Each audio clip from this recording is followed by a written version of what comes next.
প্রিয় দর্শক শ্রোতা, আপনারা যে যেখান থেকে আমাদের এই অনুষ্ঠানে যুক্ত হয়েছেন তাদের সবাইকে জানাচ্ছি আন্তরিক শুভেচ্ছা এবং আন্তরিক ধন্যবাদ এবং আমাদের আন্তরিক সালাম। আসসালামু আলাইকুম। আহ, আশা করছি আপনারা যেখানে আছেন সুস্থ আছেন, নিরাপদ আছেন। প্রিয় দর্শক, আপনাদের অনেকের বিশ্বাসের সাথে আমিও বিশ্বাস করি যে স্বপ্ন সেটা নয় যেটা আমরা ঘুমিয়ে দেখি। স্বপ্ন সেটা যেটা আমাদেরকে ঘুমাতে দেয় না। এরকম শত শত স্বপ্ন নিয়ে হাজারো বাংলাদেশি ছুটে চলেছে পৃথিবীর এক প্রান্ত থেকে আর এক প্রান্তে। আজ থেকে 10 বছর থেকে অথবা 15 বছর আগে ইন্টারনেট না থাকার কারণে অথবা সোশ্যাল মিডিয়া না থাকার কারণে হয়তো আমাদের জানা হয়ে ওঠেনি, দেখা হয়নি এই সমস্ত তারকাদের, পরিচয় হয়নি, শোনা হয়নি তাদের গল্প। এমন মানুষের সাথে পরিচয় করে দেওয়ার জন্যই আমাদের এই আয়োজন স্কলার আলাপ। স্কলার আলাপের আরেকটা অন্যতম উদ্দেশ্য হচ্ছে যে আমরা বাংলাদেশের তরুণদেরকে স্বপ্ন দেখাতে চাই, বলতে চাই স্বপ্ন কিভাবে দেখতে হয়, আর স্বপ্ন দেখার জন্য যে পথ দিয়ে হাঁটতে হয় সেই পথটা অনেক সবসময় মসৃণ থাকে না। সেই অভিজ্ঞতা দেওয়ার জন্যই, সেই জায়গা থেকেই একজন ট্রু বাংলাদেশী হিসেবে দায়বদ্ধতা থেকে আমাদের এই প্রোগ্রামের আয়োজন। আমরা বিশ্বাস করি আমাদের অনেক স্কলার আছে যারা বিশ্বের বুকে বাংলাদেশের পতাকাকে তুলে ধরেছে, জায়গা করে নিয়েছে বিশ্বের বড় বড় দরবারে। তেমনই একজন মানুষ ডক্টর আসলাম। ডক্টর আসলাম, তাকে যদি বলতে হয় আমি বলবো one of the talented mind, one of the brilliant mind এবং one of the finest researcher I have ever met. তো সেই ডক্টর আসলামের জার্নিটা ছিল বগুড়া থেকে মালয়েশিয়া, এবং বগুড়ার একটা শহর থেকে যাত্রা শুরু 2009 সালে, আর 2020-এ মালয়েশিয়ার one of the best university, একমাত্র অ্যাপেক্স ইউনিভার্সিটি সায়েন্স মালয়েশিয়াতে সিনিয়র লেকচার হিসেবে ডক্টর আসলাম এখন কর্মরত আছেন। শুনবো তার গল্প, শোনাবো আপনাদেরকে, সাথে থাকবেন। ডক্টর আসলাম, আপনাকে অসংখ্য ধন্যবাদ, আন্তরিকভাবে ধন্যবাদ জানাচ্ছি আমার সাথে যুক্ত হওয়ার জন্য।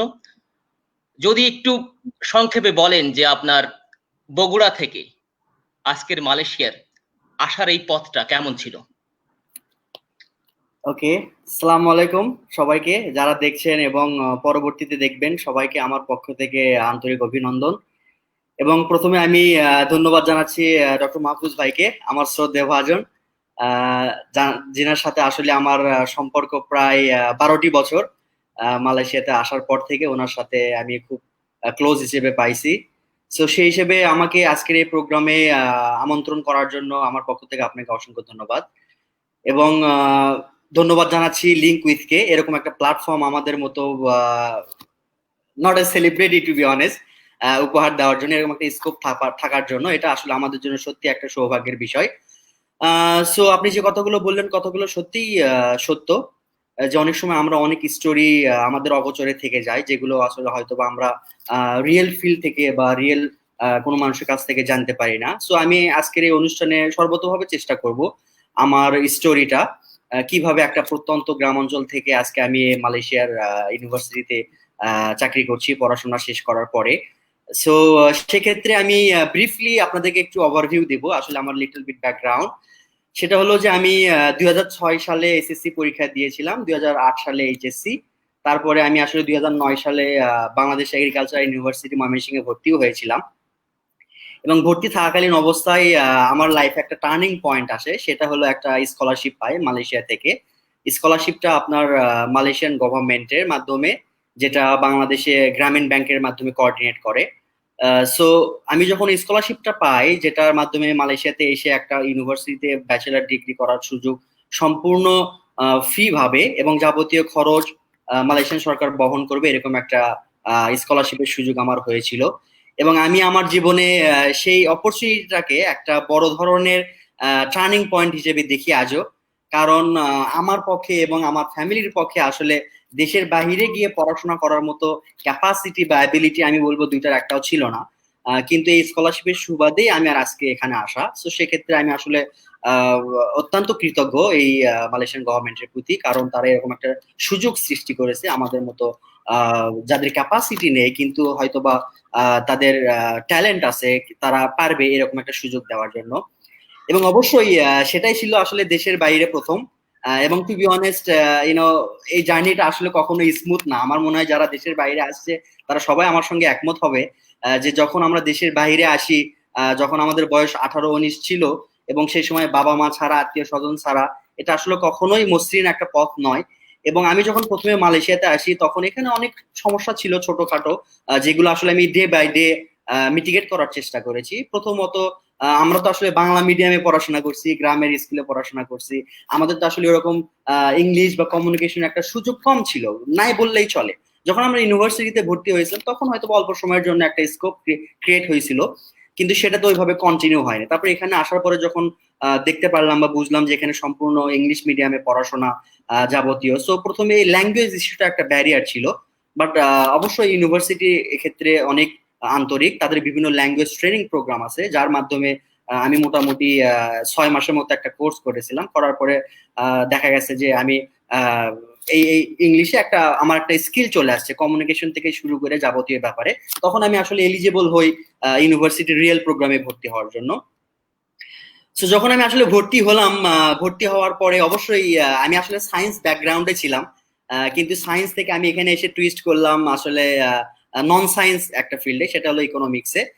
সো প্রথম দিকে আমি তুমি কোথায় ভর্তি হলে একটু যদি বলো, ইউনিভার্সিটির নামগুলো বলো। আমি আসলে স্কলারশিপে আমার ভর্তি হয়েছিল ইন্টারন্যাশনাল ইসলামিক ইউনিভার্সিটি মালয়েশিয়াতে। এটা one of the best university for international students, এবং as far as I know more than 120 countries students are still there. So it's a huge diversified and international university to be in true sense. So সেই ইউনিভার্সিটিতে আমার পড়ার সুযোগ হয়েছিল, এবং সেখানে ভর্তি হওয়ার পরে প্রথম দিকে একটু সমস্যায় পড়েছিলাম, কারণ এক্ষেত্রে আমার দেশের পিছনে একটা টান ছিল। তারপরে নতুন একটা জায়গায় আসছি দেশের বাইরে প্রথম, এবং আমার switching from science background to non science was an issue as well. কিন্তু দেখা গেল যে আমার আসলে একটা ভিতরে কমিটমেন্ট কাজ করতো, আমার ভিতরে একটা স্ট্রেংথ কাজ করতো। সেটা হলো যে আসলে আমি মানে দেশ থেকে দেশের বাইরে আসছি একটা সুযোগ নিয়ে, এবং সেই সুযোগটা আমাকেই দেওয়া হয়েছে, আমাকে চুজেন করা হয়েছে। বাংলাদেশ থেকে মোট 5 জনকে নেওয়া হয়েছিল প্রথম ব্যাচ হিসেবে, এবং সেক্ষেত্রে আমি একজন ছিলাম। তো তখন আমার মনের মধ্যে একটা কাজ করতো, যেরকম একটা অপরচুনিটি আমাকে দেওয়া হয়েছে তাহলে অবশ্যই আমাকে কমিটেড থাকতে হবে এবং আমাকে আমার বেস্টটা দিতে হবে। সো আমি যখন ট্রাই করলাম, আমি যখন আমার ফুল ইফোর্ট দিলাম, আমি যখন হার্ড ওয়ার্ক করলাম, পরিশ্রম করলাম, তখন দেখা গেল যে গ্রাজুয়ালি আমি আস্তে আস্তে আসলে একটা সাকসেসের পর্যায়ে চলে গেলাম আর কি। এবং সেক্ষেত্রে আরেকটা বিশাল পয়েন্ট আমার ছিল, সেটা হলো যে আসলে আমাদের মতো লোয়ার ইনকাম বা লোয়ার মিডল ইনকাম ফ্যামিলির যে আমরা আছি, আমাদের আসলে সাপোর্ট, ফাইন্যান্সিয়াল সাপোর্টটা কম এবং অপরচুনিটিটা আমাদের জন্য লিমিটেড। আমাদের জন্য একটাই ওপেন পলিসি বা ওপেন পাথ, সেটা হচ্ছে যে ভালো করে পড়াশোনা করে ভালো একটা চাকরি করা, এরকম একটা কমিটমেন্ট। সো এটা আমার ভিতরে কাজ করতো যে আমি যদি পড়াশোনা না করি ভালো মতে, তাহলে আমি দুইটা জিনিস হারাবো। একটা হচ্ছে যে আমি ফিউচারে কিছু করতে পারবো না, এরকম একটা ভয় আমার মধ্যে কাজ করতো। এবং দ্বিতীয়টা হচ্ছে যে আমাকে যে আমার পিছনে এত টাকা খরচা করতেছে এখানকার একটা কোম্পানি বা এখানকার মালয়েশিয়ান গভর্নমেন্ট, তাহলে তার রিটার্নটা আমি কিভাবে দেব? আমি যদি ঠিকভাবে পড়াশোনা না করি তাহলে তো সেই রিটার্নটা আমি দিতে পারবো না, এবং তাদের মধ্যে একটা অন্যরকম মিসকনসেপশন চলে আসবে বাংলাদেশিদের সম্পর্কে। সো এই দুইটা জিনিস সবসময় আমাকে পীড়া দিত। এই জন্য আমি আসলে অলওয়েজ ট্রাই করতাম যে কিভাবে আমি এটাকে বেটার ইউটিলাইজ করতে পারি। সো আমি যখন পরিশ্রম করলাম, নিজের কাজের প্রতি কমিটেড থাকলাম, এবং অ্যাট দ্য এন্ড আমি দেখলাম যে 4 ইয়ার শেষে আমি আসলে one of the best student হয়েছিলাম আমার ইউনিভার্সিটি, ইন্টারন্যাশনাল ইসলামিক ইউনিভার্সিটিতে during my convocation, and I got total 3 awards, one as a best student award for overall academic as well as department level. এবং এই ব্যাচেলর সাকসেসফুলি শেষ করার পরে আসলে আমার বসে থাকতে হয়নি, এবং ইমিডিয়েটলি আমি আসলে পিএইচডি করার জন্য অপরচুনিটি পাই মালয়েশিয়ার one of the finest university, যেখানে আমাদের ডক্টর মাহফুজ ভাই এখন currently working as a senior lecturer. So সেক্ষেত্রে ওখান থেকে আমি ওনার মাধ্যমে জানতে পারি যে ওখানে আপনার মাস্টার্স না করে ডিরেক্ট পিএইচডি করা যায় ফাস্ট ট্র্যাক একটা অপশনে। তার মাধ্যমে আমি এই বিষয়গুলোকে অবহিত হওয়ার পরে যখন আমি অ্যাপ্লাই করলাম, এবং luckily praise to the God, I got that opportunity, I got the offer, and it was also fully funded. So আসলে আপনি যখন একটা স্কলারশিপ পান, ফান্ডিং ফান্ড, যেখানে আপনার 1 পয়সাও খরচ করতে হয় না, সেক্ষেত্রে আপনার একটা কমিটমেন্ট চলে আসে ভিতর থেকে, আপনার ভিতরে একটা স্পৃহা কাজ করে, আপনার ভিতরে একটা স্ট্রেংথ কাজ করে যে আমাকে এত অপরচুনিটি, এত ফ্যাসিলিটিস দিচ্ছে, সো আমাকে অবশ্যই আমার লেভেল বেস্ট ট্রাই করতে হবে আর কি। সো আমি ওখানে অবশ্যই আমার বেস্ট ইফোর্টটাই দিয়েছি, এবং এফোর্টটা দেওয়ার পরে দেখা গেছে যে আমার যখন পিএইচডি শেষ করলাম তখন আমি দেখলাম যে আমি আসলে এখানেও একটা বেস্ট স্টুডেন্ট হিসেবে অ্যাওয়ার্ডেড হয়েছি আর কি। সো এই এই দুইটা আসলে আমি বলবো যে এটা হার্ড ওয়ার্ক দ্বারাই হয়েছে, এবং অবশ্যই একটা উপরওয়ালা একটা ব্লেসিংস ছিল, ওনার ব্লেসিংস না থাকলে এটা কখনোই সম্ভব হতো না। এবং এই জার্নির পথে অবশ্যই অনেক ইউনো সমস্যা ছিল, অনেক প্রবলেম ছিল, এটা কখনোই স্মুথ ছিল না, কিন্তু সামহাও আমাদের একটা বিশাল টিম ছিল যেখানে যেখানে ওরকম মাহফুজ ভাই আমাদের কনসাল্ট করেছে টাইম টু টাইম, আর অন্যান্য সিনিয়র ভাইয়েরা ছিল, আমার সহপাঠীরা ছিল। তো আমাদের বিশাল একটা গ্রুপ ছিল যেখানে আমরা আসলে বিভিন্ন বিষয় নিয়ে শেয়ার করতাম, বিভিন্ন বিষয়ে কথা বলতাম। তো এগুলো এগুলো করার মাধ্যমে আমরা একটা মোটিভেশন পাইতাম, মোটামুটি প্রতিনিয়ত একটা মোটিভেশন ভিতরে কাজ করতো। সো এই মোটিভেশনটাও আমাকে আসলে ইন্সপায়ার করেছে যে আমার বেস্ট ইফোর্টটা দেওয়ার জন্য। সো ওখান থেকে পিএইচডি শেষ করার পরে উইদাউট মাস্টার্স, আই নো বাংলাদেশে আসলে অনেকেরই হয়তো বা এটা নিয়ে একটা ফোবিয়া আছে যে আসলে মাস্টার্স ছাড়া কিভাবে পিএইচডি করা যায় এবং করলেও সেটার ভ্যালুটা কেমন। এটা আসলে আমি এক্স্যাক্টলি এর অ্যান্সারটা আমি তাদেরকে দিতে পারবো না, ইন এ সেন্স যে হয়তোবা সেসব যারা এসব ধারণা পোষণ করে তারা হয়তোবা ওয়ার্ল্ডের এখন যে ট্রেন্ড চলতেছে সেই ট্রেন্ড সম্পর্কে হয়তোবা তাদের একটু ল্যাকিংস আছে, যেটা আমার মনে হয়, যার কারণে তারা অনেকেই হয়তোবা এই বিষয়টাকে একটু নেগেটিভলি দেখে। সো সেটা ফ্যাক্ট না, ফ্যাক্ট হচ্ছে যে আমি ইমিডিয়েটলি পিএইচডি কমপ্লিট করার পরে এবং আমার আরেকটা turning point was I got a job offer from Malaysia, from a reputed public university, research-based university. So this was a very good opportunity for me as well. So this journey, if I sum up within a couple of sentences or couple of words about these 12 years that I have spent, around 11 to 12 years in Malaysia, the only thing I would say is that আপনি কোথা থেকে আসছেন, আপনার background কি, আপনার ফ্যামিলির অবস্থা কি ছিল, এগুলো আসলে ফ্যাক্ট না। মেইন ফ্যাক্ট যেটা, সেটা হচ্ছে যে আপনি আসলে কিরকম এফোর্ট দিচ্ছেন, আপনি আসলে কিরকম কমিটেড ছিলেন আপনার কাজের প্রতি। সো এই জিনিসগুলো আসলে আপনার সাকসেস ডিফাইনের একটা ফ্যাক্টর। এবং আমার কাছে মনে হয়েছে যে যে কেউ, শুধু আমি না, আমার চাইতে অনেক ট্যালেন্টেড ছেলে মেয়ে দেশে বাংলাদেশে আছে। এবং ইভেন আমি যখন বাংলাদেশে ছিলাম আমি হয়তো অতটা টপ স্টুডেন্ট ছিলাম না ইউনিভার্সিটি লেভেলে অথবা কলেজ লেভেলে, তবে বাংলাদেশে আমার চেয়ে তো অনেক মেধাবী, আমার চেয়ে তো অনেক ট্যালেন্টেড ছেলে পেলে আছে। তো সেক্ষেত্রে আমার মনে হয়েছে যে এখানে নিজের পরিশ্রমটা, নিজের কমিটমেন্টটা ইম্পর্টেন্ট আপনার সাকসেসের ক্ষেত্রে। এবং সেই সাকসেসটা যে কেউ অ্যাচিভ করতে পারবে, regardless of economic situation, family background, from where they have come from. So these are not an issue, or these are not a factor that will determine the success of yourself. So based on my own experience, it may not be same for everyone, but what I believe is that if you work hard, if you are committed, then success is yours. চমৎকার আসলাম, thank you so much.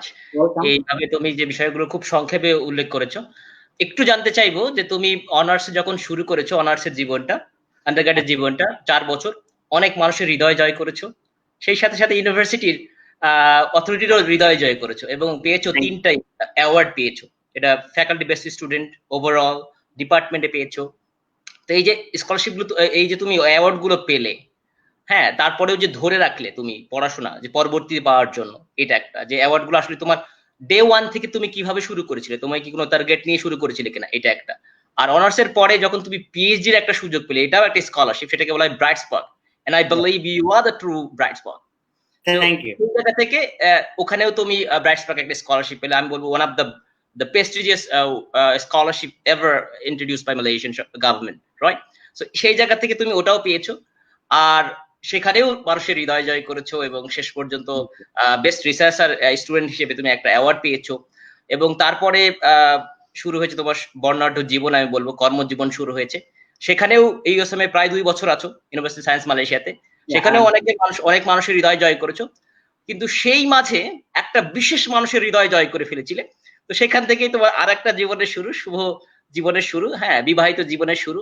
সেটা না হয় আজকে নাই বললাম, তবে যেই বর্ণাঢ্য জীবনটা তোমার ছিল, আমি বলবো যে স্কলারশিপ গুলো তুমি পেয়েছো, সেটা আন্ডার গ্রাজুয়েটে বা পিএইচডি তে, এই স্কলারশিপ গুলোর বা অ্যাওয়ার্ডের জন্য যেই পরিশ্রম গুলো তুমি করেছো, একটু শর্ট করে শেয়ার করো যে আসলে তোমার কিভাবে করেছো। কারণ তুমি রাইটলি বলেছো যে আমরা যারা আসছি সবাই বাংলা মিডিয়াম থেকে, এখানে যারা আসছে তারা সবাই কিন্তু ইংলিশ মিডিয়ামের মানুষজন। আর আমরা যাদেরকে বাংলাদেশি পেয়েছি অনেকেই কিন্তু নটরডাম থেকে আসা, ইংলিশ মিডিয়াম থেকে আসা, ভিকারুননিসা থেকে আসা। তো তাদের সম্পর্কে আমাদের একটা ডিফারেন্ট ধারণা, বা তাদের সাথে আমাদের চলার বেশ ইটস নট ইজি, রাইট? তো সেই সেন্সে তুমি যদি একটু বলো এখানে। হ্যাঁ, থ্যাংক ইউ মাহফুজ ভাই। এক্ষেত্রে আমি যেটা বলবো যে আমি প্রথমে বলেছি যে আমি যখন স্কলারশিপে আসি তখন আমার মনের ভিতরে একটা কমিটমেন্ট কাজ করতো, এবং সেক্ষেত্রে আমার কিছু জিনিস স্যাক্রিফাইস করতে হয়েছে। কারণ এটা আমার মনে হয় যে আমরা আসলে একটা ট্রেড অফের মধ্যে আছি সবাই। সেটা হলো যে আমাকে একদিকে ফোকাস করলে আরেকদিকে একটু ছাড় দিতে হবে, এরকম একটা টেন্ডেন্সি আমাদের সবার ভিতরে কাজ করে। সো আমার ক্ষেত্রে এরকমই হয়েছে, টু বি অনেস্ট। সেটা হলো যে আমি যখন আন্ডার গ্রাজুয়েটে ছিলাম আমার ভিতরে একটা কমিটমেন্ট ছিল, এবং সেক্ষেত্রে আমি দেখেছি আমাদের বাংলাদেশে অনেকেই খুব এক্সিলেন্ট রেজাল্ট করেছে। এবং to highlight, you were the first Bangladeshi, if I'm not mistaken, own that award, best award, the three different award that I got from International Islamic University. So this was one of the inspirational message. I still recall when I was chatting with you in a canteen, and I was getting some suggestions from you that by how I can get that too. So then you gave me some suggestions. So এই ক্ষেত্রে আমি যেটা করেছি সেটা হলো আমার পড়াশোনাটা আসলে মেইন কনসার্ন ছিল আমার জন্য। সেক্ষেত্রে আমাকে হয়তো বা কিছু সোশ্যাল অ্যাক্টিভিটিস বা সোশ্যাল কিছু প্রোগ্রাম আমাকে ডিনাই করতে হয়েছে সামহাও, অথবা আমাকে এক্সক্লুড করতে হয়েছে। কারণ আমি দেখছি যখন আমি ওইসবের বিষয়ের প্রতি ইনভলভ হয়ে যাব তখন আমি হয়তো ফুলি কনসেন্ট্রেট করতে পারবো না। তার মানে কিন্তু এটা না যে আমি ওসব করি নাই, আমি ওগুলোও করছি, কিন্তু আমার স্কেলটা, আমার লিমিটেশনটা ছিল একটা সার্টেন রেঞ্জের মধ্যে। ঠিক আছে? আর সেক্ষেত্রে আমি যেটা মেইন ফোকাস করতাম সেটা হলো আমার কোনো টাইম টেবল লিমিটেড ছিল না। আমার যখন মনে হয়েছে আমি তখন পড়াশোনা করছি। গভীর রাতে মনে হয়েছে যে আমার এই জিনিসটা এখন পড়তে ভালো লাগবে, আমি পড়ছি। এবং আমার মনে হয়েছে যে আমি উইকেন্ডে বাইরে যাবো না, 2 দিন শুধু পড়বো, শনিবার রবিবার বাসায়, তখন আমি এই জিনিসটা পড়ছি। সো এই জিনিসগুলো আমার মানে ডে বাই ডে আমার ভিতরে আসলে একটা কমিটমেন্ট, আমার ভিতরে আসলে একটা অন্যরকম স্ট্রেংথ ক্রিয়েট করছে। এবং আরেকটা জিনিস আমি সেটা যেটা করছিলাম ব্যাচেলার লাইফে, সেটা হলো আমাদের একটা বিশাল ইন্টারন্যাশনাল টিম ছিল, যেখানে আমরা সপ্তাহে 3 থেকে 4 দিন একটা গ্রুপ স্টাডি করতাম সবার সাথে। তো গ্রুপ স্টাডি করলে একটা যেটা সুবিধা হইতো, সেক্ষেত্রে আমরা দেখছি যে আমি হয়তো যে জিনিসটা পারতেছি না, আমার ফ্রেন্ড সেটা পারতেছে, আমি তার কাছ থেকে সেই জিনিসটা শিখে নিচ্ছি। বা আমি যেটা পারি হয়তো বা সে সেটা পারতেছে না, আমি তার সাথে শেয়ার করতেছি। আর নলেজটা আসলে হচ্ছে শেয়ারিং। আপনি যত শেয়ার করবেন তত আপনার স্ট্রং নলেজটা আসলে ক্রিয়েট হবে আপনার ভিতরে, without your knowledge even. So এটা আমি ব্যাচেলার লাইফে করছি, এবং আমি এটা কন্টিনিউয়াসলি করার কারণে আমার মনে হয় যে আমার ওই বেস্ট স্টুডেন্ট অ্যাওয়ার্ডটা আসলে আমার ঝুলিতে আসছিল। এটা আমি মনে করি আমার নিজে থেকে। আর অবশ্যই আমি যেটা হাইলাইট করছি, যে ক্ষেত্রে blessings of God is one of the divine thing, without that we cannot even achieve anything. আর পিএইচডি করার সময় যেটা আমি ফলো করছি সেটা হলো, এটা totally different then bachelor life. PhD করার সময় আমি যেটা রিয়েলাইজ করছি যে আসলে পিএইচডি লাইফটা ব্যাচেলারের সাথে কম্পেয়ার করাটা একদম বোকামি হয়ে যাবে। কারণ পিএইচডি নেচার অফ স্টাডি, ব্যাচেলারের nature of study totally different. কারণ আমরা একসময় একাডেমিকে আপনার প্রোগ্রাম বেস যখন ব্যাচেলার ডিগ্রি করছি, আর পিএইচডি ক্ষেত্রে এসে সেটা ফুলি রিসার্চ বেস। তো সেক্ষেত্রে আমি দেখছি প্রথম দিকে আমাকে অবশ্যই একটু কাঠখড়ি পুরাইতে হয়েছে। প্রথম দিকে দেখা যাচ্ছে অনেক কনসেপ্ট বা অনেক বিষয়গুলো আমি বুঝতেছিলাম না, কারণ আমি তো জাস্ট স্টার্টিং আমার রিসার্চ ক্যারিয়ার। আর রিসার্চ এমন একটা জিনিস যেটা আসলে অনেক ভাস্ট, যেটা আসলে শুরু থেকে আপনাকে শিখতে হলে অনেক সময়, অনেক পরিশ্রম করে শিখতে হবে। এবং আমি এখনো মনে মনে পড়ে আমার সেই দিনগুলো, যে ক্ষেত্রে আমি দেখা গেছে যে আহ গভীর রাতে 2টা 3টার দিকে উঠে আমি লেখালেখি শুরু করছি। আবার দেখা গেছে সকালবেলা বসছি, সারাদিন আমি একটা সেন্টেন্সও লিখতে পারি নাই। তো এরকম একটা মুড সুইং এর ব্যাপারও ছিল পিএইচডির সময়। আর সেই সময় আসলে চাইলে অনেক কিছু হাতের আমাদের কন্ট্রোলে ছিল না। আবার এমনও হয়েছে যে 2-3 দিন খাবারের রুচি নেই, শুধু একটা রিসার্চ আইডিয়া মাথার মধ্যে ঘুরপাক খাচ্ছে যে আমি এটা কিভাবে এক্সিকিউট করবো, আমি কিভাবে এটা সলভ করবো, এরকম একটা চিন্তাধারা ছিল। তো সেক্ষেত্রে আমি যেটা রিয়েলাইজ করছি যে রিসার্চের ক্ষেত্রে আপনার 9 to 5 নামে যে টাইমিংটা আমরা ফলো করি, এরকম আসলে কোনো টাইম লাইন নাই। আপনার এমন হবে যে আপনার মাঝরাতে ঘুমাতে যাওয়ার আগে আপনার একটা রিসার্চ টপিক বা একটা আইডিয়া আপনার মাথায় আসলো, আপনি ইমিডিয়েটলি সেটা রাইট ডাউন করলেন। সো আমি এই জিনিসটা করছি, আমি এই জিনিসটা ফলো করছি যে আমি যখন আমার মাথার মধ্যে একটা আইডিয়া আসছে, যখন আমার লেখার একটা স্পিড মাথার মধ্যে চলে আসছে, আমি আর ডিলে করি নাই, আমি ইমিডিয়েটলি বসে গেছি ল্যাপটপের সামনে এবং সাথে সাথে সেটা আমি এক্সিকিউট করছি। কারণ আমি জানি যে আমি যদি ঘুমায় যাই বা সকালের চেষ্টা করি তখন হয়তো জিনিস আমার মাথায় থাকবে না। সো এই জিনিসগুলো আমার মনে হয় যে টাইম লাইনটা, আপনি রিসার্চ যখন করবেন, যখন আপনি পিএইচডি করবেন, এক্ষেত্রে টাইম লাইনটা ইম্পর্টেন্ট না, ইম্পর্টেন্টটা হচ্ছে যে আপনি কতটুকু বা কিভাবে আপনি একটা জিনিস বা রিসার্চটা আপনি কন্ডাক্ট করতেছেন, এটা হচ্ছে মেইন ফ্যাক্ট। তো যার মনে হয় সোফার আমি আসলে আমার মনে হয় যে আমার পক্ষ থেকে আমি আমার মানে এক্সিকিউট করার কারণে, প্রপার এক্সিকিউট করার কারণে আমি মোটামুটি একটা রেজাল্ট পাইছি আর কি। আচ্ছা, ওকে ইসলাম, তোমার রিসার্চ নিয়ে আরো কথা হবে। যারা দর্শক শ্রোতা আমাদের সাথে জয়েন করেছেন তাদেরকে বলতে চাই, আপনারা প্রশ্ন করতে পারেন, কমেন্ট লিখতে পারেন। আমরা শেষের দিকে, শেষের 5 মিনিট সময় হয়তো আমরা আপনাদের কমেন্টগুলো পড়বো এবং রিপ্লাই করার চেষ্টা করব। বিশেষ করে আমাদের অতিথি যিনি আছেন তিনি রিপ্লাই করবেন আপনাদের, সুতরাং আপনারা কমেন্ট করতে থাকুন, আমরা ওই কমেন্টগুলো পড়বো এবং আমাদের অতিথি উনি রিপ্লাই করবেন। এবার আসলাম আমরা তোমার রিসার্চ নিয়ে কথা বলবো, তোমার কাজ নিয়ে কথা বলবো।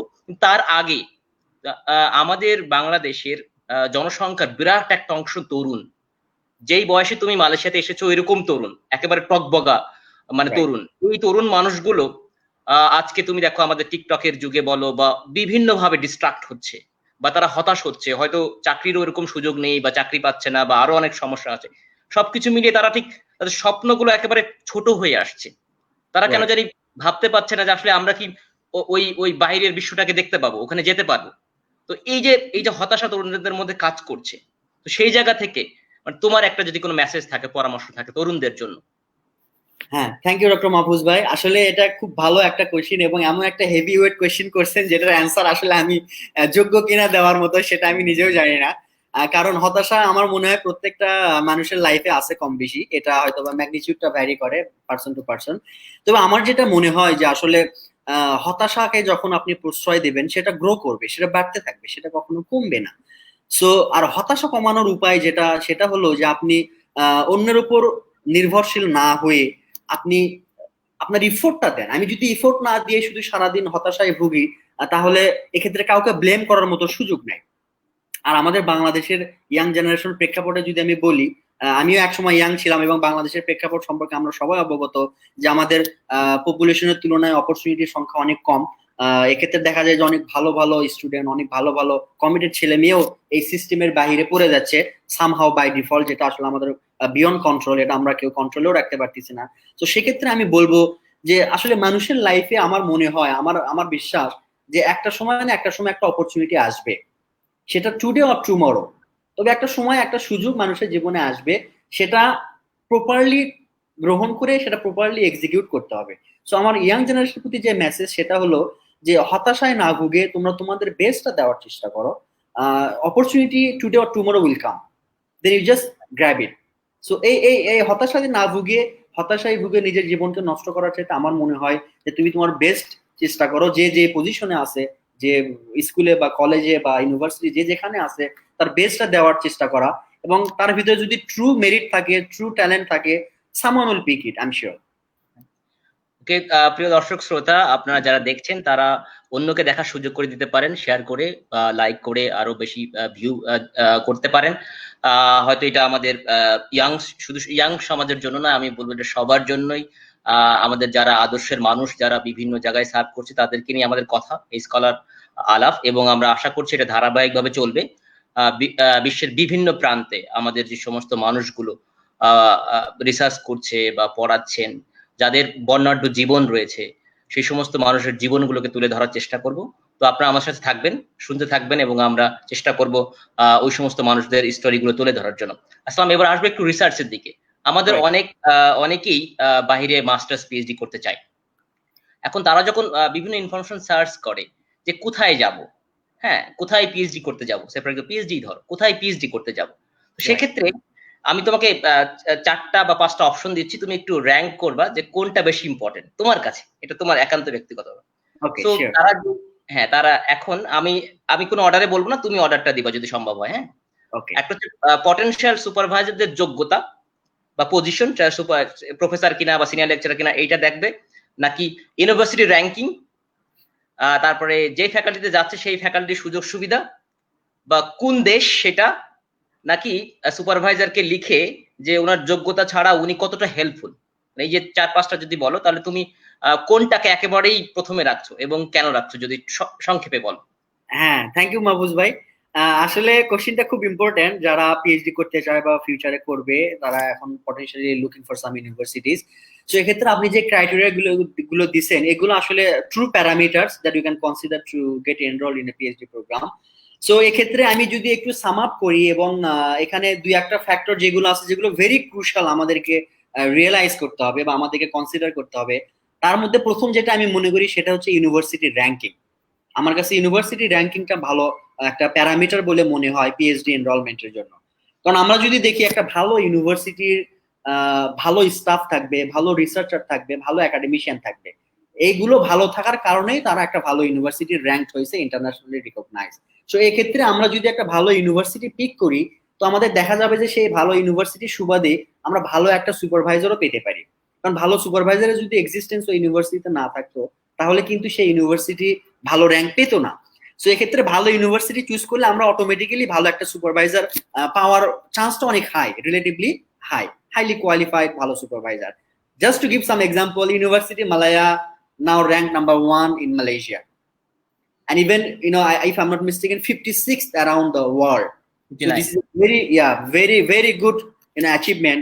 And if anyone looks at the profile of any staff, I can assure any staff of University Malaya, they will be just simply impressed, because University Malaya recruit the cream of the cream, particularly when it comes to recruiting lecturers, senior lecturers, or even professorial level. So in that case, I would prefer to rank university first before I consider for PhD and something, if I was a student who is considering that one.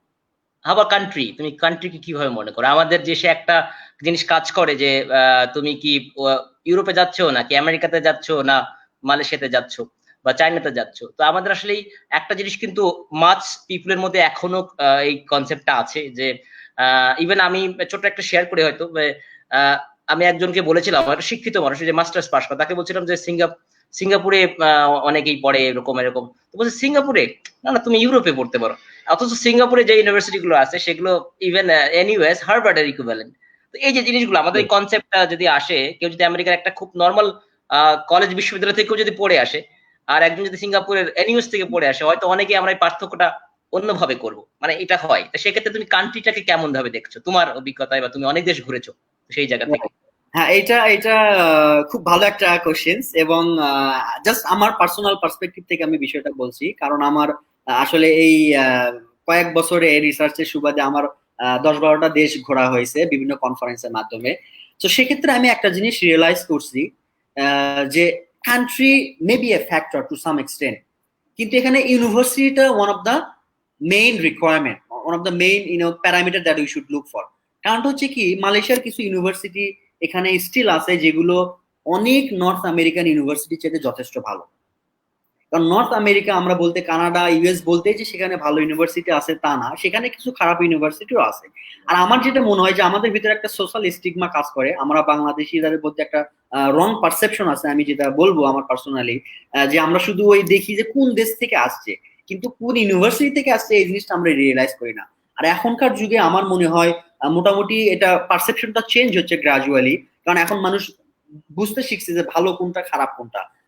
Canada বা America মানে যে সেটা ভালো হবে এমন কোনো assurity নাই। তো সেক্ষেত্রে আমার যেটা মনে হয় যে একটা দেশ হয়তো বা ইকোনমিক্যালি অতটা স্ট্রং না, কিন্তু they can accommodate a very good university.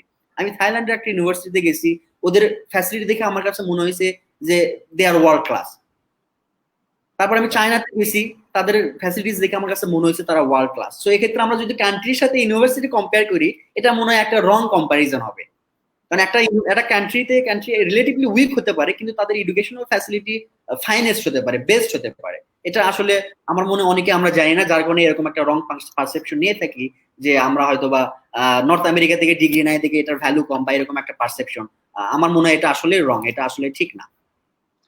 প্রিয় দর্শক শ্রোতা, আমাদের ডক্টর আসলাম ইকোনমিক্সে কাজ করছেন, ফাইন্যান্স, ইকোনমিক্স, ডেভেলপমেন্ট ইকোনমিক্স এগুলো নিয়ে কাজ করছেন।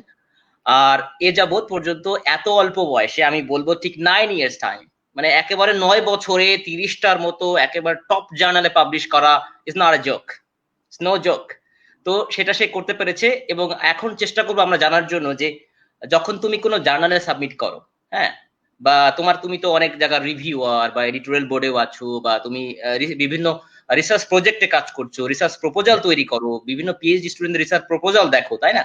তো এই যে রিসার্চ বিষয়টা, সেটা আর্টিকেল হোক, সেটা প্রপোজাল হোক, সেখানে কোন কয়েকটা জিনিস, মনে করো 4-5টা জিনিস বা 3-4টা জিনিস, কোনগুলো তুমি মনে করো একেবারে মানে ফান্ডামেন্টাল, এগুলো থাকতেই হবে, এবং যেগুলোর উপরে ভিত্তি করেই সেটা জার্নালের এডিটররা বলো ডিসিশন নেয়, অথবা যারা রিসার্চের প্রজেক্টের রিভিউয়ার তারা হয়তো ওইটা ডিসিশন নেয় তোমাকে রিসার্চ প্রজেক্টটা দিবে কিনা। তো এই 3-4টা তুমি যদি বলো বেসিক জিনিস যেগুলো আমাদের একেবারে ফান্ডামেন্টাল, ওগুলো ছাড়া একটা রিসার্চ পেপার হতেই পারে না, বা একটা রিসার্চ প্রজেক্ট হতেই পারে না, বা একটা রিসার্চ প্রপোজাল হতেই পারে না। রাইট। এটা আসলে খুব ভালো একটা টপিক এবং ভালো একটা কোশ্চেন মাহফুজ ভাই আমাকে আস্ক করেছেন। সেক্ষেত্রে অ্যান্সারটা যদিও অনেক ব্রড হবে, কিন্তু আমি একটু সামারাইজ করে বলার চেষ্টা করব। এবং বলার আগে আমি একটা ডিসক্লেমার দিতে চাই, সেটা হলো যে আমি আসলে এখনো আর্লি একাডেমিক ক্যারিয়ারে আছি, আমি এখনো just at the very beginning.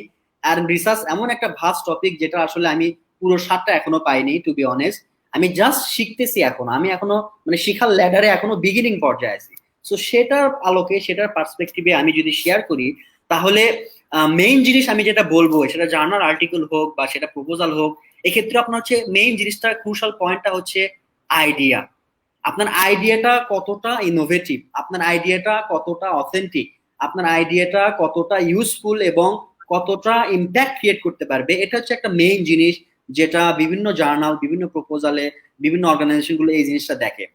একটা লেখা, একটা মানুষের লেখা অনেক সুন্দর হতে পারে, কিন্তু দেখা যাচ্ছে আইডিয়াটা লিক্রেটিভ না, আইডিয়াটা রোবাস্ট না, বা আইডিয়াটা kind of not clear. So এক্ষেত্রে দেখা যায় যে সেক্ষেত্রে রিজেকশনের হারটা অনেক বেশি হয় জার্নাল আর্টিকেলের ক্ষেত্রে। সো আমার মনে হয় এক্ষেত্রে আইডিয়াটা, কনসেপচুয়ালাইজেশনটা, আপনি একটা আইডিয়াকে কিভাবে কনসেপচুয়ালাইজ করবেন এবং আপনি একটা প্রবলেমকে কিভাবে সলভ করবেন আপনার এই আইডিয়াতে, আপনার ইনোভেটিভ ওয়েতে, সেটা হচ্ছে ক্রুশাল পয়েন্ট একটা জার্নাল আর্টিকেল বা একটা রিসার্চ প্রপোজালের মোস্ট অফ দ্য টাইম হয় আর কি। আর সেকেন্ড পয়েন্ট যেটা, সেটা হচ্ছে ক্লারিটি, যে আমি কি বলতে চাচ্ছি সেটা অন্যরা বুঝতেছে কিনা। কারণ আমাদের যে ক্ষেত্রে যেটা হয় যে আমরা আসলে English as a second language, আমাদের ইংলিশ মাদার টাং না, যার কারণে অনেক সময় দেখা যায় আমি নিজে বুঝতেছি, কিন্তু যখন আমি এক্সপ্রেস করতে যাচ্ছি সেটা আমি ভালোভাবে এক্সপ্রেস করতে পারতেছি না। এই যে একটা গ্যাপ, এই যে একটা মানে মেসেজ ডেলিভারি যে একটা ল্যাকিংস, এই ল্যাকিংসটা একটা ইম্পর্টেন্ট জিনিস। হয়তো আপনি একটা খুব ভালো কাজ করছেন, খুব ভালো ইম্পেরিক্যাল রোবাস্ট অ্যানালাইসিস করছেন, কিন্তু দেখা যাচ্ছে আপনার আইডিয়াটা কেউ বুঝতে পারতেছে না, কারণ আপনার এই ল্যাঙ্গুয়েজ ডেফিসিয়েন্সির কারণে বুঝতে পারছেন। তখন দেখা যায় যে এই জিনিসটা একসেপ্টেড হয় না, বা not acceptable among the other academicians. So এই ক্ষেত্রে আমার মনে হয় যে আইডিয়া এবং ক্লারিটি, এই দুইটা জিনিস যদি আমরা হাইলাইট করতে পারি, তাহলে it can impress anyone, journal editor, or whether you are applying for PhD program or whatever it is, or research grant. So এই দুইটা জিনিস ইনশিওর করতে পারলে আমার মনে হয় যে কেউ একটা লেখা পড়ার পরে সে ইমপ্রেস হবে, সে মোটিভেটেড হবে আপনাকে নেওয়ার জন্য। তো এই দুইটা জিনিস আমার মনে হয় খুব ইম্পর্টেন্ট।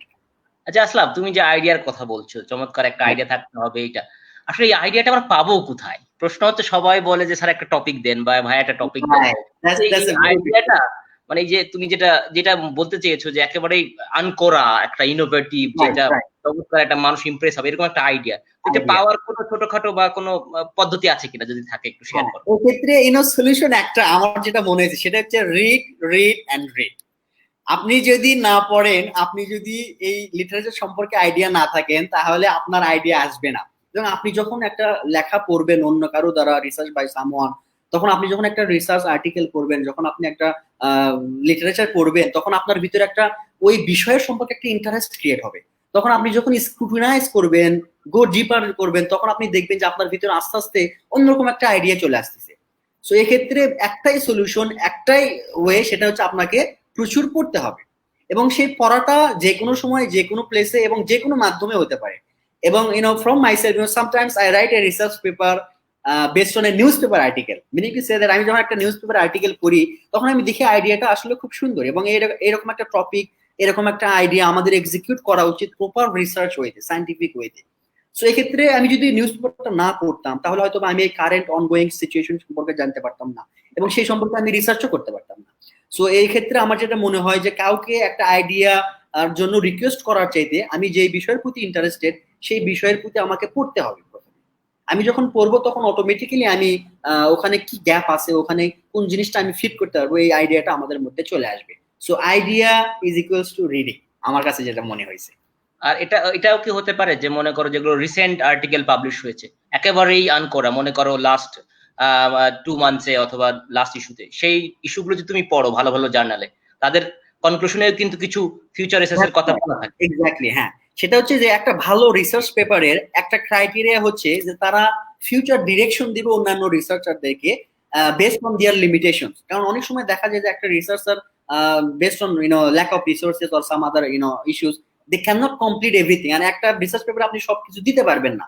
তো সেক্ষেত্রে দেখা যায় যে ভালো ভালো যে রিসার্চ আর্টিকেল গুলো আছে, তারা অ্যাট দ্য এন্ডে একটা রিসার্চ ডাইরেকশন দিয়ে দেয় যে এই বিষয়ের প্রতি, এই টপিকের প্রতি, বা এই রিলেশনশিপটা বা এই আইডিয়াটা আরো অন্যভাবে দেখা যায়। সো যখন একটা মানুষ একটা আর্টিকেল পড়বে এবং A to Z পড়বে, তখন আমার মনে হয় সেখান থেকেও সে একটা আইডিয়া পেতে পারবে যে আমি যদি এই বিষয়ে রিসার্চ করতে চাই তাহলে আমি কোন দিকে আগাবো বা আমি কিভাবে করব। এবং এটা আমার মনে হয় খুব ভালো ভালো জার্নাল গুলা মোটামুটি একটা রিকোয়ারমেন্ট করে দেয় যে আপনাকে অবশ্যই রিসার্চ ডাইরেকশন দিতে হবে, যেন অন্যান্য নোভিস রিসার্চাররা এখান থেকে বেনিফিট হতে পারে। সো এটা একটা গুড পয়েন্ট আমার মনে হয় আপনি হাইলাইট করছেন। তুমি ঘুরেছো অনেক দেশ, মিট করেছো অনেক অনেক ভালো, আরো ভালো মানের বা প্রবীণ প্রফেসরদের সাথে মিট করার সুযোগ হয়েছে তোমার। তুমি দেখেছো তাদের কাছ থেকে বা তাদের সাথে কাজ করার সুযোগ হয়েছে। যদি কয়েকটা বৈশিষ্ট্য বলো যাদেরকে তুমি দেখেছো খুব ভালো রিসার্চার, ওয়ার্ল্ড ক্লাস রিসার্চার, এদের যদি তুমি 3-4টা বৈশিষ্ট্য একটু বলো যে আসলে তুমি কিভাবে বুঝবা যে এই মানুষটা আসলে খুব ভালো রিসার্চার, তাদের ভিতরে কি গুণটা আছে যেটা আমরা তৈরি করতে পারছি না বা যেটা আমার জানা নেই, বা যে জিনিসটা না হওয়ার কারণে হয়তো আমরা রিসার্চার থেকে যাচ্ছি বাট ওই মানে ইন্টারন্যাশনাল লেভেলের রিসার্চার হতে পারছি না। তুমি যদি আমাদের বাংলাদেশের ইউনিভার্সিটিগুলোর দিকে তাকাও, যারা শিক্ষক আছেন, নো ডাউট তারা অনেক ব্রিলিয়েন্ট, একেবারেই মানে জিনিয়াস মাইন্ড, কিন্তু হয় কি অনেক সময় পিএইচডি হয়তো অনেকে করে আসছেন বিভিন্ন বিশ্ববিদ্যালয়ে, আসার পরে দেখা যাচ্ছে তারা কিন্তু আর ওই কাজগুলো ওভাবে করছেন না, বা আমরা দেখছি যে তাদের রিসার্চ ইম্প্যাক্টটা ওইভাবে আমরা দেখি না। অনেকেই করছেন, সবাই না, হয়তো খুব কম সংখ্যক সেটা। সেক্ষেত্রে তুমি যাদের ভালো রিসার্চটা দেখেছো তাদের ভিতরে কি জিনিসটা দেখেছো যে মানে যেটা কাজ তোমার কাছে মনে হয় যে এইগুলো ফলো করলে একটা যে কোনো মানুষ, একটা যে কোনো সাধারণ নবিক রিসার্চার একটা ভালো রিসার্চার হয়ে উঠতে পারে? এটা এটা খুব ইম্পর্টেন্ট একটা কোশ্চেন, এবং আমার মনে হয় যদিও আমি কোয়ালিফাইড কিনা জানি না এই অ্যান্সারটা দেওয়ার জন্য, তারপর আমি চেষ্টা করবো আমার পক্ষ থেকে। এবং সেটা হচ্ছে যেন প্রথম জিনিসটা আমি যেটা দেখছি সেটা হলো যে আমি এ যাবৎ প্রায় 30 জন রিসার্চারের সাথে আমি কোলাবোরেট করছি বিভিন্ন রিসার্চ প্রোগ্রামে, এবং they span from more than 10 countries. So একটা জিনিস আমি যেটা দেখছি, যে ক্ষেত্রে কিছু কিছু প্রমিনেন্ট রিসার্চার আছে যারা আপনার সাথে যখন কোলাবোরেট করবে তারা খুব কমিটেড। আপনাকে যদি তারা বলে যে আমি 2 দিন পরে তোমাকে পাঠাবো, এবং within 2 days they will reply, meaning to say that এই টাইমিংটা আমাদের ভিতরে অনেকে আমরা দেখি যে আমরা এই টাইমিং এ একটু গরমিল আছে, কিন্তু আমার মনে হয় যারা একটা ভালো রিসার্চারের বৈশিষ্ট্য হলো যে সবকিছু টাইমলি ডেলিভারি দেওয়াটা, প্রফেশনালিজম। হ্যাঁ, প্রফেশনালিজম, যেটা আমরা ব্রডার সেন্সে প্রফেশনালিজমে বলতে পারবো। তো সেক্ষেত্রে দেখা যায় যে ভালো রিসার্চাররা সবসময় টাইম টেবিলটা মেনটেন করার চেষ্টা করে, কারণ একটা টাইম টেবিলের সাথে পুরো প্রসেসটা ইনভলভ। দেখা যাচ্ছে একজন যদি ঠিক মতো কাজটা না দেয় তাহলে আর একজন করতে পারছে না। তো সেই ক্ষেত্রে যেহেতু এটা ইন্টারলিঙ্ক, সেখানে টাইম ম্যানেজমেন্টটা আমার কাছে মনে হয়েছে তাদের ভিতরে খুবই স্ট্রং। যারা প্রমিনেন্ট রিসার্চার, যারা হাইলি ইনফ্লুয়েন্সিয়াল রিসার্চার, তারা খুবই খুবই টাইম ম্যানেজমেন্ট সম্পর্কে তারা খুবই সচেতন। এটা একটা দিক আমি দেখেছি। আর সেকেন্ড দিক যেটা, সেটা হলো যে আমি ইয়াং হিসেবে যখন আমি ভালো মানের কোনো প্রফেসরের সাথে আমি অ্যাপ্রোচ করি বা কাজ করার ইন্টারেস্ট প্রকাশ করি, তখন আমি দেখছি যে ভালো রিসার্চার যারা, তারা very willing to share knowledge.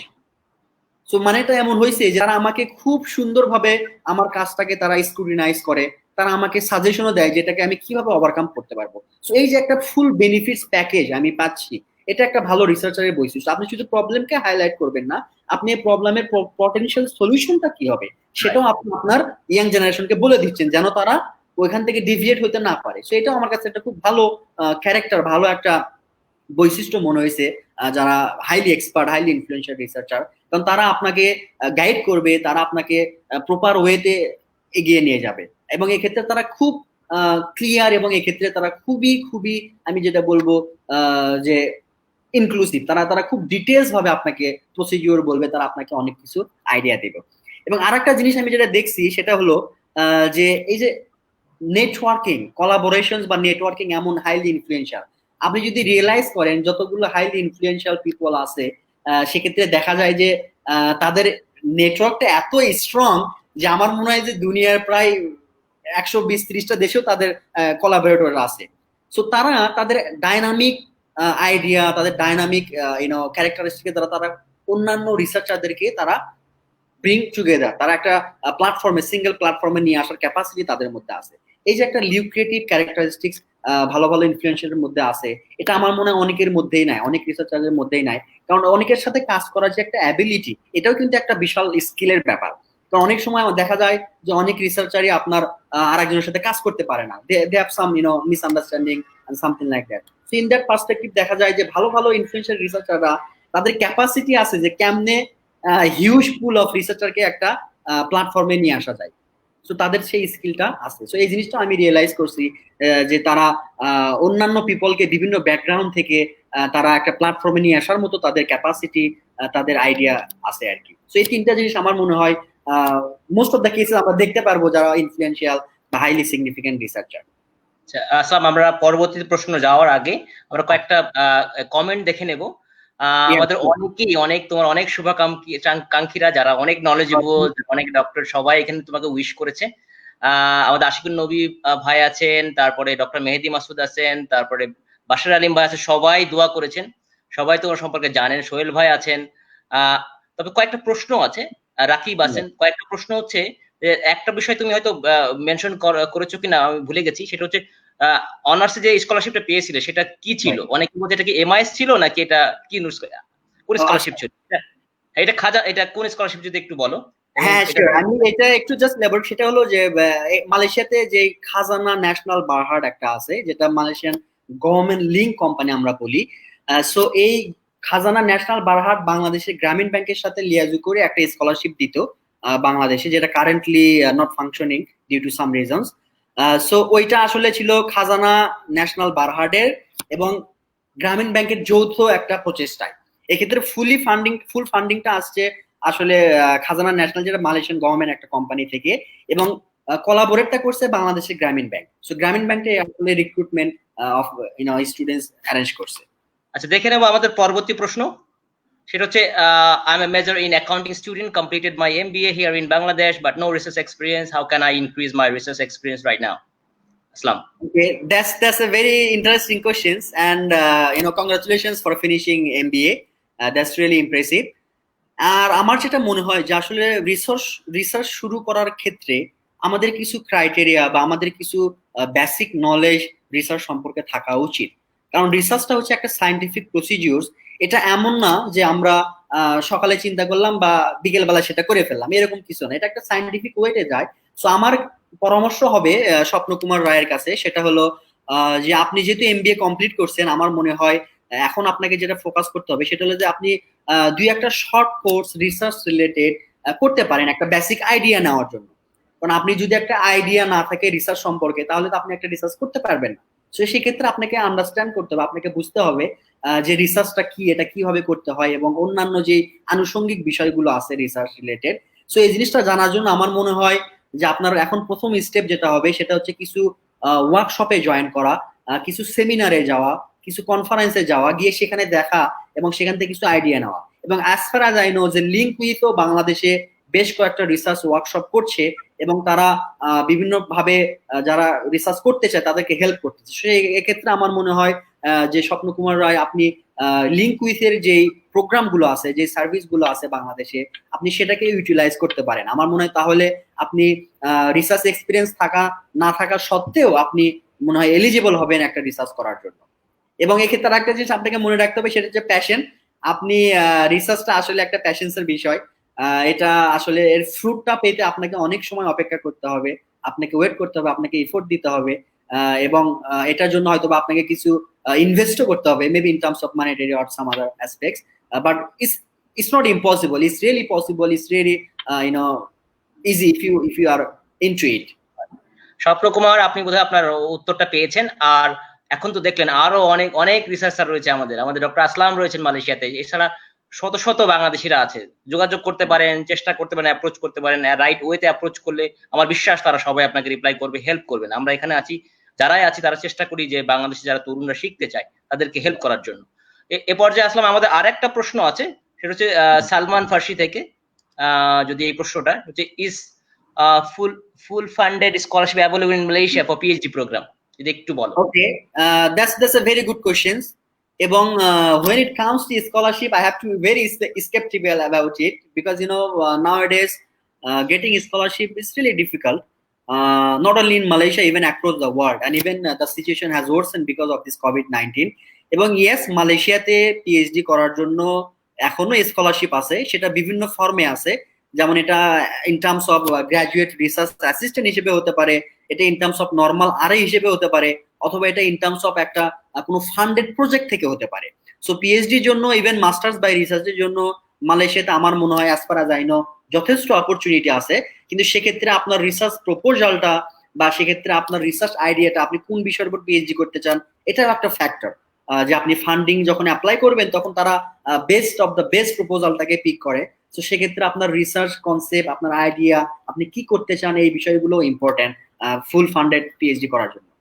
Salman ফার্সি, আপনি আপনার উত্তর পেয়েছেন। একটু অ্যাড করব, ইউনিভার্সিটি কাবাংসা মালয়েশিয়া ইউকেএম এ নতুন ফুল স্কলারশিপ চালু করেছেন ইউনিভার্সিটি ওয়াইজ। ইউএসএম এও অনেক ফান্ডেড আমি বলবো প্রোগ্রাম আছে, আপনি এগুলো দেখতে হবে, একটু খোঁজ নিতে হবে। ইউনিভার্সিটি ওয়েবসাইট গুলোতে যাবেন, দেখবেন যে অনেক ধরনের সুবিধা আছে, আপনি এগুলো চেষ্টা করবেন। আমার মনে হয় প্রতিটা বিশ্ববিদ্যালয়ে কিছু না কিছু আছে, এবং তাদেরকেই দিবে যাদেরকে দিলে তাদের লাভ হবে। আপনি মনে রাখতে হবে এটা উইন উইন সিচুয়েশন। আপনি পাবেন আর তারা কিছুই পাবে না, এরা হয় না, এটা কখনোই হয়নি বা হবেও না ভবিষ্যতে। এই জন্য আপনাকে ডিজার্ভ করতে হবে। আপনি যদি ডিজার্ভ করেন, এবং ডিজার্ভ করার জন্য আপনাকে জানতে হবে, জানতে হলে শুনতে হবে, দেখতে হবে, মানুষের সাথে নেটওয়ার্ক করতে হবে। তার মানে তাতে হয়তো আমাদের ভালো হবে। আর একটা প্রশ্ন ছিল রাকিব থেকে। রাকিব, আমার মনে হয় আমরা উত্তরটা আমাদের অতিথি উত্তরটা দিয়েছেন, কিভাবে হাই ইম্প্যাক্ট জার্নালে পাবলিশ করবেন আর কি কি ম্যান্ডেটরি জিনিস থাকবে। আপনারা ভিডিওটা আবার দেখে নিতে পারেন। তারপর তো শেষে আমরা 1 মিনিট আমরা সুযোগ দেবো অতিথিকে এই বিষয়ে একটু আরো আলোকপাত করার জন্য। আমরা চলে যাচ্ছি পরবর্তী প্রশ্নে। রাসলাম, তোমার এই মালয়েশিয়ার জীবনটা ছিল বেশ অনেক লম্বা, আমি বলে একটা সময়। তো এই জায়গা থেকে তুমি অনেক কালচারাল শক পেয়েছো যখন এসেছো প্রথম দিক থেকে।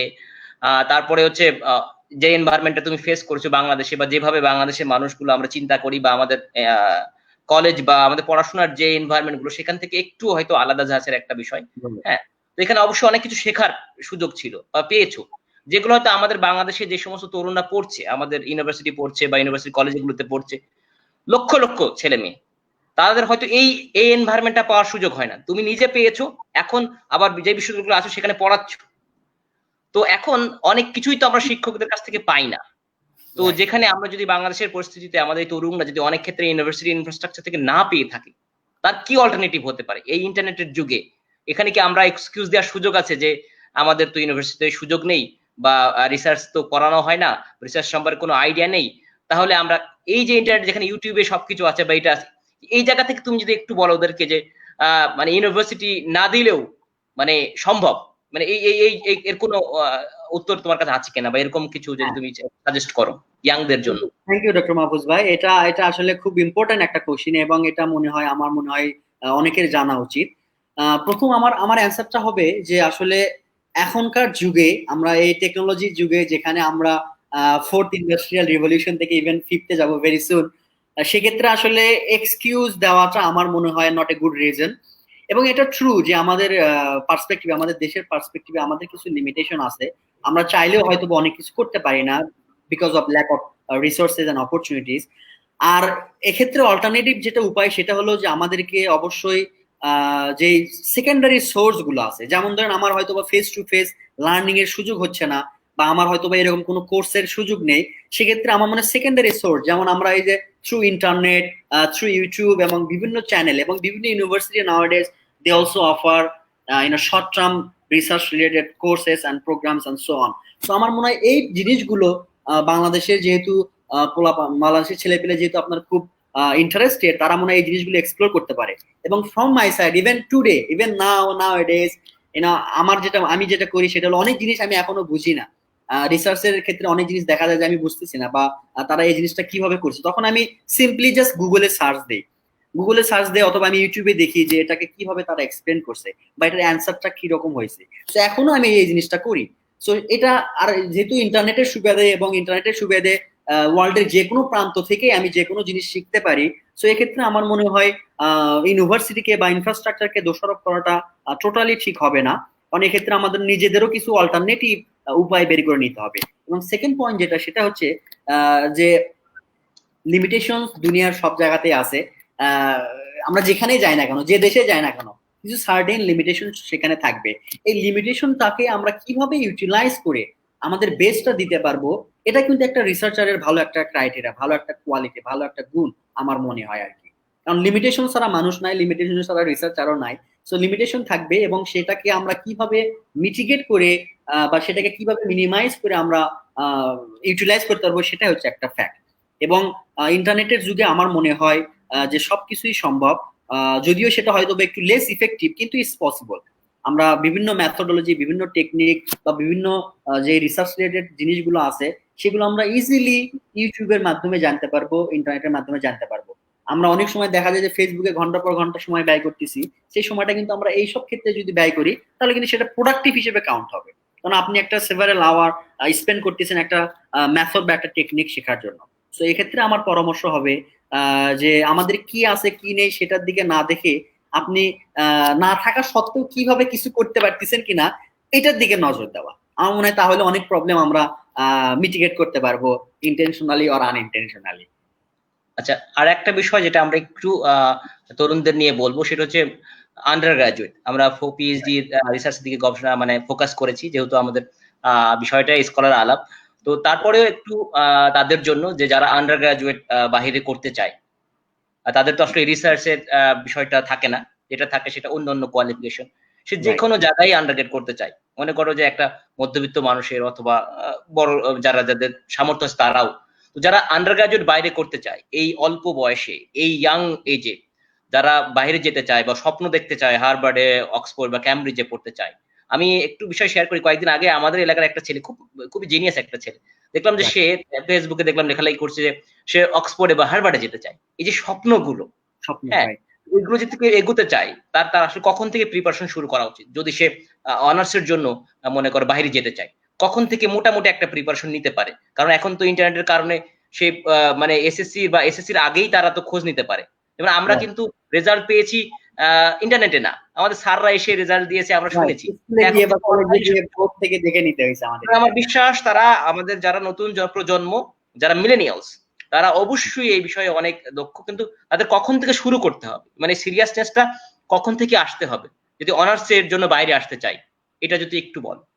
হ্যাঁ, এক্ষেত্রে আমার আমার যেটা ধারণা ভাই, আমার আমার আমার পার্সপেক্টিভ থেকে যেটা আমি বলবো সেটা হচ্ছে যে যখন একটা মানুষ বা একটা ছেলে বাইরে যেতে চায়, দেশের বাইরে পড়াশোনা করতে চায়, সেক্ষেত্রে কিন্তু one of the important criteria হচ্ছে আপনার রেজাল্টটা কেমন।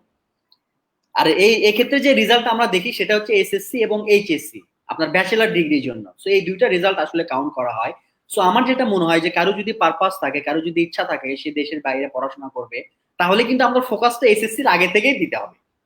কারণ তার এসএসসি তে যদি ভালো স্কোর না হয়, এইচএসসি তে যদি ভালো স্কোর না হয়, তাহলে কিন্তু সে ভালো একটা ইউনিভার্সিটিতে চান্স পাওয়াটা খুব টাফ হয়ে যাবে। হয়তোবা কোনো একটা কমার্শিয়ালাইজ ইনস্টিটিউশনে সে চান্স পেতে পারে টাকার মাধ্যমে বা থ্রু সাম আদার মিডিয়ামস, কিন্তু ভালো একটা ইউনিভার্সিটিতে পড়তে হলে এই দুইটা জিনিস কিন্তু আপনাকে এনশিওর করতে হবে, যে আপনার এসএসসি এবং এইচএসসি রেজাল্ট। সো এক্ষেত্রে আমার মনে হয় যেহেতু এসএসসিটা আমাদের ক্লাস 9 থেকে শুরু হয়, সো আমার মনে হয় কারো যদি ইচ্ছা থাকে তাহলে সে বেটার ক্লাস 9 থেকেই আমার মনে হয় প্রিপারেশন শুরু করা উচিত, যেন একটা সার্টেন ক্রাইটেরিয়া বা সার্টেন কোয়ালিটি রেজাল্টের ক্ষেত্রে সে মেইনটেইন করতে পারে। কারণ দেখা যাচ্ছে এসএসসি তে ভালো করলো কিন্তু এইচএসসি তে সামহাও করতে পারলো না, তখন দেখা যাচ্ছে যে তার 2 বছরের প্রচেষ্টা বৃথা হয়ে যাবে, সে বাইরে যেতে পারবে না। সো এক্ষেত্রে আমার মনে হয় এসএসসি সময় থেকে শুরু করা উচিত। আর আপনার যদি সামহাও দেশের বাইরে যেতে নাও পারে, সে পার্টিকুলার স্টুডেন্টটা ভালো রেজাল্টের কারণে সে কিন্তু ঠকবে না, সে কিন্তু অবশ্যই বাংলাদেশের ভালো একটা ইউনিভার্সিটিতে নিজেকে ফিট করে নিতে পারবে। ঠিক আছে, সো এই জন্য আমার মনে হয় যে ফোকাসটা এসএসসির আগে থেকেই শুরু হওয়া উচিত। সে দেশের বাইরে যাক অথবা দেশের ভিতরে থাক, সেটা আসলে মুখ্য না। কারণ যেহেতু আমাদের বাংলাদেশের পার্সপেক্টিভে এই দুইটা পাবলিক এক্সামকে আমরা কনসিডার করি ইউনিভার্সিটির গেটওয়ে হিসেবে, সো এটা আমার মনে হয় আমাদের ওই এই জন্য আগে থেকেই একটু ফোকাস করা উচিত, আমার যেটা ধারণা। আর একটা বিষয় যেটা আমাদের দেশের একটা সমস্যা যেটা আমরা ফেস করছি বা আমাদের ইয়াং জেনারেশনে করছি, সেটা একটা হতাশা কাজ করে যে আমরা আসলে এই বাংলাদেশে পড়াশোনা করে চাকরি পাবো কিনা, বা চাকরি পেতে কষ্ট, কারণ যে ধরনের অপরচুনিটি আছে আমাদের সেই তুলনায় জনসংখ্যা অনেক বেশি। তো এখন বাংলাদেশেই কিন্তু আমি অনেককে দেখেছি যে ফ্রিল্যান্সিং এর কাজ করে বা অনেক ধরনের কাজ করে, যারা ইন্টারনেট বা এগুলো টেকনোলজি ভালো বোঝে। এবং তুমি দেখো এখন যেই দিকে আমরা যাচ্ছি সেটা হচ্ছে গিয়ে এআই এর দিকে, আর্টিফিশিয়াল ইন্টেলিজেন্সের দিকে। তো বাংলাদেশ থেকেও যে বাইরে, বাংলাদেশ থেকে পড়েও যদি বাইরে তুমি জব করতে পারবে না এমন কিন্তু নয়, মানে সম্ভব যদি কারো ওই যোগ্যতা থাকে, রাইট?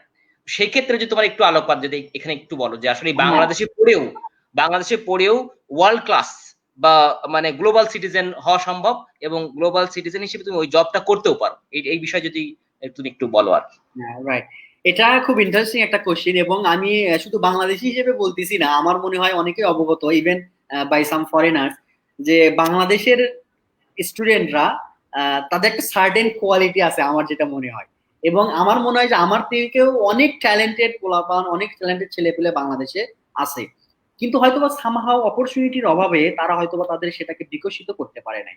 এটা একটা ল্যাকিংস।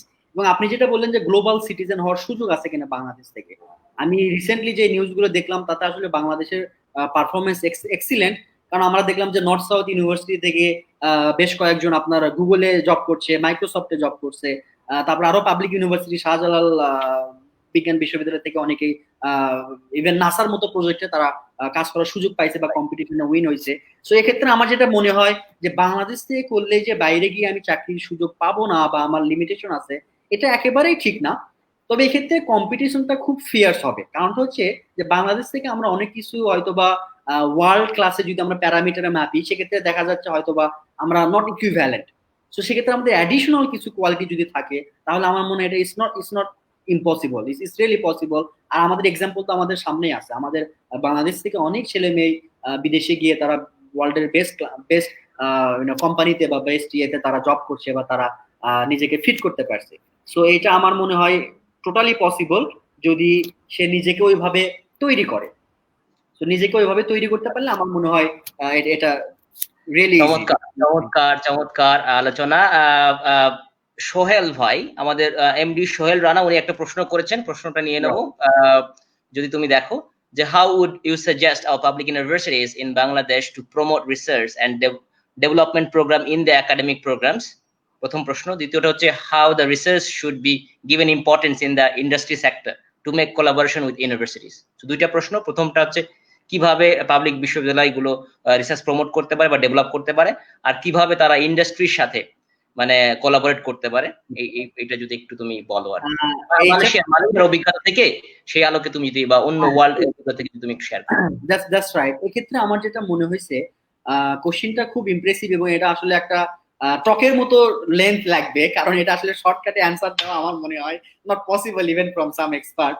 আর আমি যেটা বলবো আমার পার্সপেক্টিভ সেটা হচ্ছে যে বাংলাদেশে যে রিসার্চ হয় না তা না, বাংলাদেশে কিন্তু বেশ ভালো ভালো রিসার্চ হয়, ভালো ভালো পাবলিক ইউনিভার্সিটি গুলো থেকে ভালো ভালো রিসার্চ হয়। কিন্তু আমরা যদি রিসার্চের কোয়ান্টিটি বা রিসার্চের যদি আমরা ম্যাগনিটিউডটা দেখি, সেটা আসলে নেগলিজিবল টু বি অনেস্ট। কারণটা হচ্ছে যে বাংলাদেশে আমাদের যে যতগুলো পাবলিক ইউনিভার্সিটি বা প্রাইভেট ইউনিভার্সিটি আছে, সেটার সাথে যদি আমরা পাবলিকেশনের রেশিও বা রিসার্চের রেশিওটা দেখি, তাহলে আমার মনে হয় এই রেশিওটা অনেক ছোট, অনেক কম, যেটা আসলে worrying trend for every one who is involve in this research and collaboration kind of things.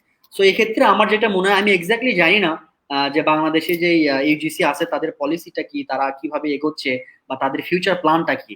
আর এক্ষেত্রে আমার যেটা মনে হয় যে যদি আমরা রিসার্চ এনহ্যান্স করতে চাই, রিসার্চ প্রমোট করতে চাই, তাহলে এরকম একটা ম্যান বা ওয়ার্ক ফোর্সও আমাদেরকে ইনশোর করতে হবে। আমরা শুধু মনে মনে ভাবলাম বা আমরা শুধু মনে মনে চিন্তা করলাম যে আমরা রিসার্চ করব বা আমরা এতগুলো আউটপুট করব বা আমরা এতগুলো আর্টিকেল পাবলিশ করব, সেটার অনুপাতে কিন্তু আমাদেরকে ওয়ার্ক ফোর্সটা ওভাবে সাপ্লাই দিতে হবে। এবং সেই ক্ষেত্রে আমার মনে হয় যে যারা এক্সপেরিয়েন্স, যারা কোয়ালিটি সম্পন্ন, সো এই রিলেটেড ইনফরমেশন যদিও আমি জানি না, সো এই জিনিসটা কি বাংলাদেশে অ্যাভেলেবল কিনা, মানে যারা রিসার্চ করবে বা যারা রিসার্চ করতে চায়, এই পপুলেশনটা ইউনিভার্সিটিগুলোতে এই পপুলেশনটা আসলে কেমন, এই জিনিসটা আমাদেরকে দেখতে হবে। এবং আমার মনে হয় সেটা ইউজিসি আসলে সেট করবে। কারণ একটা রিসার্চ করতে চাইলে, আমি প্রথম দিকে একটু বলেছি যে রিসার্চ আসলে কোনো কোর্স ওয়ার্ক না, যে আমি 2 মাস বা 3 মাস একটু পড়লাম, পরে আমি পরীক্ষা দিলাম, আমার রেজাল্ট হলো, আমি ডান ফ্রম দ্যাট সেমিস্টার। রিসার্চটা আসলে একটা সায়েন্টিফিক প্রসিডিওর, যেখানে আপনাকে বিভিন্ন স্টেপ পার করতে হবে এবং সেই স্টেপগুলো পার করার জন্য আমাদের যে কোয়ালিটি সম্পন্ন লেবার ফোর্স বা কোয়ালিটি সম্পন্ন ওয়ার্ক ফোর্স দরকার, সেটাকেও আমার মনে হয় ইনশিওর করতে হবে before we go for huge kind of research activities. এটা একটা পলিসি হতে পারে। আর সেকেন্ড কোশ্চেনের প্রেক্ষাপটে আমি যেটা বলবো যে আসলে কোলাবোরেশনটা খুবই ইম্পর্টেন্ট। এখন আমরা যেটা দেখি যে বহির্বিশ্বে যে ঘটনাগুলো ঘটে, যে ইউনিভার্সিটিগুলো হাইলি লিঙ্ক উইথ ইন্ডাস্ট্রিজ, আর ইন্ডাস্ট্রিগুলো দেখা যাচ্ছে হিউজ অ্যামাউন্ট অফ মানি তারা চ্যানেল করতেছে ইউনিভার্সিটিগুলোতে রিসার্চ করার জন্য। ফার্মগুলো এক্ষেত্রে কিন্তু গভর্নমেন্টের ফান্ড, ভালো ভালো বা উন্নত দেশগুলোতে গভর্নমেন্টের ফান্ড অনেক কম, কিন্তু দেখা যাচ্ছে ইন্ডাস্ট্রি থেকে ফান্ডগুলো অনেক বেশি। আর বাংলাদেশের পার্সপেক্টিভে আমি যতটুকু জানি যে আমাদের এই ফ্লোটা, যে ফান্ডিং এর যে flow from industry to academia, এটা আমার মনে হয় যতটুকু আমার মনে পড়ে, এটা মনে খুব একটা সিগনিফিকেন্ট অ্যামাউন্ট না। সো এই ক্ষেত্রে আমার মনে হয় যে কোলাবোরেশনের যে গ্যাপটা আছে, এই গ্যাপটা মিটিগেট করার জন্য বাংলাদেশে যে রেসপন্সিবল অথরিটি গুলো আছে, যেমন ইউজিসি বললাম, ওনাদের মনে হয়, আমার মনে হয় একটু সজাগ হওয়া বা তাদেরকে একটু লেভেল প্লেইং ফিল্ড ক্রিয়েট করা, যেন একাডেমিয়াতে ইন্ডাস্ট্রির একটা আনাগোনা আসে, ইন্ডাস্ট্রি থেকে যেন একাডেমিয়াতে একটা স্ট্রং ইনভলভমেন্ট হয়। সো এই জিনিসটা আমার মনে হয় এক্ষেত্রে মেইন যে জিনিসটা আমি আসলে হাইলাইট করছি সেটা হচ্ছে আপনার একটা স্ট্রং ইনস্টিটিউশন। এক্ষেত্রে একটা স্ট্রং ইনস্টিটিউশন এবং একটা স্ট্রং আপনার স্ট্রেংথ থাকতে হবে যে আসলে ফোর্স করবে এই বিষয়গুলোকে করার জন্য। তো আমার মনে হয় এই জিনিসটা মেইন ইম্পর্টেন্ট আমার। আসলাম, তুমি রিসেন্টলি, যদিও অনেকের সাথে শেয়ার করতে চাই বা কিনা জানি না, বলি ডক্টর আসলাম রিসেন্টলি মোনাশ ইউনিভার্সিটি থেকে অফার পেয়েছিল আবার। তো এরকম ডক্টর আসলামের অনেক অফার ছিল, ব্রাজিল থেকে অফার ছিল। তো তুমি অনেক জায়গায় চাকরির অফার পেয়েছো। তো তোমার কাছে কি মনে হয় বাহিরের জগতে কোন একটা বিশ্ববিদ্যালয়ে বা একটা রিসার্চ সেন্টারে তুমি যখন জবের জন্য অ্যাপ্লাই করো, সেখানে কি শুধু একটা পিএইচডি যথেষ্ট, বা কি লাগে, বা তোমার হ্যালো টেলোর ব্যাপার আছে, বা কিরকম অবস্থা একটু যদি বল। হ্যাঁ, রাইট, এটা খুব ভালো একটা কোশ্চেন আপনি করছেন। এবং আমার জানা মতে, আমার এক্সপিরিয়েন্স অফ 11 ইয়ার্স, আমার মনে হয় যে বাংলাদেশের বাইরে, স্পেশালি বহির্বিশ্বের কথা যদি আমরা চিন্তা করি, এক্ষেত্রে আসলে হ্যালো অথবা মামা মামি খালা খালু এগুলো আমার মনে হয় ইউজলেস, কারণ এগুলোর আসলে কোনো দাম নেই। কারণ আমার বাংলাদেশে কে আছে না নাই এটা কিন্তু আমি যেখানে জব করছি এখন ইউনিভার্সিটি সায়েন্স মালয়েশিয়া, ওরা কিন্তু কখনো জিজ্ঞেসও করে নাই। অথবা আমার বাংলাদেশে এসএসসি এইচএসসি রেজাল্ট কি ছিল সেটাও তারা কখনো জিজ্ঞেস করে নাই। তারা আমাকে জাস্ট ইমিডিয়েট ইউনিভার্সিটি রেজাল্ট কি ছিল সেটা জিজ্ঞেস করছে। সো আমার মনে হয় যে ক্ষেত্রে একটা পিএইচডি কিন্তু আপনাকে একটা প্রিফার্ড জবে বা আপনার এক্সপেক্টেড জবে কখনো নিতে পারবে না যদি আপনি আপনার নিজের কোয়ালিফিকেশনটাকে সেভাবে তৈরি না করেন। কারণ এখন যেটা ট্রেন্ড চলতেছে বিভিন্ন ইউনিভার্সিটিতে সেটা হচ্ছে যে আপনি রিসার্চার হিসেবে কেমন ইনফ্লুয়েন্সিয়াল। আপনার পিএইচডি হয়তো একটা ভালো ইউনিভার্সিটি থেকে আসে, বা আপনার পিএইচডি হয়তো একটা রেপুটেড ইনস্টিটিউশন থেকে আপনার আসে, কিন্তু আপনার নিজের পোর্টফোলিওটা কেমন, আপনার স্ট্রেংথ, আপনার ইনফ্লুয়েন্স কেমন একাডেমিয়াতে, এই জিনিসটা তারা মেজার করে। এবং এই জিনিসটা মেজার করার একটাই ক্রাইটেরিয়া, সেটা হচ্ছে আপনার রিসার্চের দ্বারা। আপনি যদি রিসার্চ না করেন, আপনি যদি ভালো ভালো জার্নালে পাবলিশ না করেন, আপনার যদি ইনফ্লুয়েন্সিয়াল কোনো ওয়ার্ক না থাকে, তাহলে আসলে আমার মনে হয় যে chances of getting a job outside Bangladesh really difficult. Last প্রশ্ন, হ্যাঁ কিছু অ্যাড করবা যদি না করো? আমি যেটা বলতে চাচ্ছিলাম যে সেক্ষেত্রে আমার মনে হয় যে যাদের চিন্তা ভাবনা আছে যে দেশের বাইরে জব করবে, তারা দে ক্যান টোটালি ফরগেট যে আমার কে আছে কে নাই, এগুলো ডাজন্ট ম্যাটার, মানে এগুলো কোনো পয়েন্টের মধ্যেই পড়ে না আমার এক্সপিরিয়েন্স থেকে যেটা মনে হয়েছে।